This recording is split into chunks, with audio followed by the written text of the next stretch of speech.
খাবারের সময় পানি পান করলে পেট দ্রুত ভরে যায়, এমন ধারণা বহুদিন ধরেই প্রচলিত।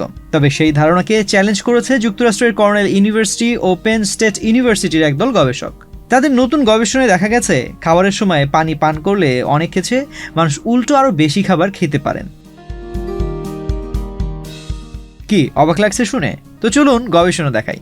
বৈজ্ঞানিক সাময়িকী অ্যাপেটাইটে প্রকাশিত এই গবেষণায় ৮৬ জন প্রাপ্তবয়স্কের উপর পরিচালিত দুটি পরীক্ষার তথ্য বিশ্লেষণ করা হয়। গবেষণায় অংশগ্রহণকারীদের সামনে বিফ চিলি অথবা চিকেন টিক্কা মাসালা ও পানি পরিবেশন করা হয়। তাদের ইচ্ছে মতো খাওয়ার সুযোগ দেওয়া হয় এবং পুরো খাবার গ্রহণের প্রক্রিয়া ভিডিও ধারণ করা হয়।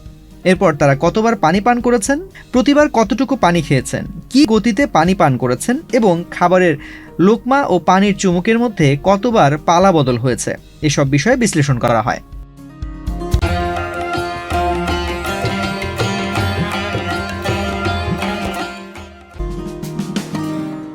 গবেষণার ফলাফলে দেখা যায় যারা বেশি পানি পান করেছেন তারা তুলনামূলকভাবে বেশি খাবারও খেয়েছেন। প্রতি অতিরিক্ত ১০০ গ্রাম পানি পানের সঙ্গে গড়ে আরও ৩৯ গ্রাম খাবার গ্রহণের সম্পর্ক পাওয়া গেছে, যা প্রায় ৪৯ অতিরিক্ত ক্যালোরির সমান।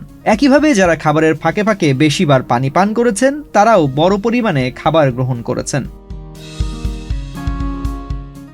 গবেষণায় আরও বলা হয়েছে পানি দ্রুত পাকস্থলী ছেড়ে বেরিয়ে যায়, তাই এটি দীর্ঘ সময় পেট ভরা থাকার অনুভূতি তৈরি নাও করতে পারে, বরং পানি খাবার গিলতে সহজ করে, মুখ শুকিয়ে যাওয়া রোধ করে এবং দ্রুত খেতে সহায়তা করে, ফলে মোট খাবার গ্রহণের পরিমাণ বেড়ে যেতে পারে। তবে গবেষকরা সতর্ক করে বলেছেন এই গবেষণাটি তুলনামূলকভাবে অল্প সংখ্যক অংশগ্রহণকারীর উপর পরিচালিত হয়েছে, তাই সব ধরনের খাবার বা সব মানুষের ক্ষেত্রে একই ফল প্রযোজ্য হবে এমন সিদ্ধান্তে পৌঁছানোর সুযোগ নেই। বিষয়টি নিশ্চিত করতে আরও বড় পরিসরে এবং বিভিন্ন ধরনের খাবারের উপর গবেষণার প্রয়োজন রয়েছে।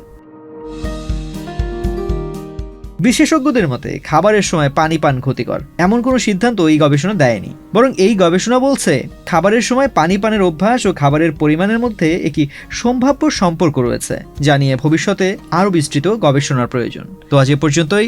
স্বাস্থ্য বিষয়ক এমন নানা পরামর্শ পেতে বাংলাদেশ প্রতিদিনের সাথেই থাকুন।